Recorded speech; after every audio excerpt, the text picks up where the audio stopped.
Quel impact peut avoir la situation politique française actuelle sur l'économie locale? Les chefs d'entreprise du réseau des ambassadeurs des Vosges qui visitaient ce vendredi la SCAB 88 à Thaon-les-Vosges, société coopérative des artisans du bois, étaient unanimes.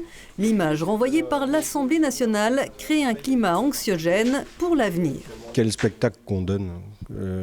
Est-ce que c'est un problème d'ego? Est-ce que c'est une volonté de faire avancer l'État, la France? Ou est-ce que c'est juste dire je fais ce qu'il faut pour avoir un poste demain dans l'hémicycle ou au-delà? Maintenant, je pense que ça va juste épaissir le brouillard qu'il y a au niveau, comme on parlait ce matin, au niveau de l'activité économique.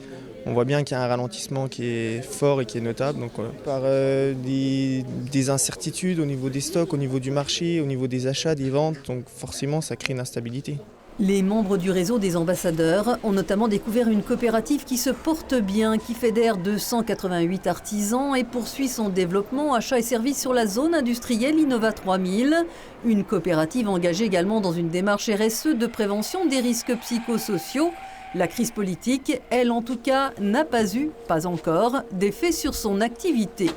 Un chef d'entreprise, quel qu'il soit, qu'il soit artisan tout seul ou qu'il ait 100 compagnons, pour notre plus gros adhérent, on a besoin de vision, on a besoin de stabilité. Quand vous faites des projets tels que la SCAB a fait par exemple sur le dernier exercice, où on a investi quand même à hauteur de 5 millions d'euros, vous le faites pour une vision à moyen terme, voire même long terme pour certaines entreprises. Donc vous avez besoin de stabilité, de dire voilà, les décisions que j'ai prises en 2023 d'investir tant de millions d'euros, ne vont pas être remis en cause ou ne vont pas me tirer vers le bas 12 mois plus tard. Reste que l'absence de gouvernement et l'instabilité politique a mis en suspens la loi sur la simplification de la vie économique tant attendue par les entreprises.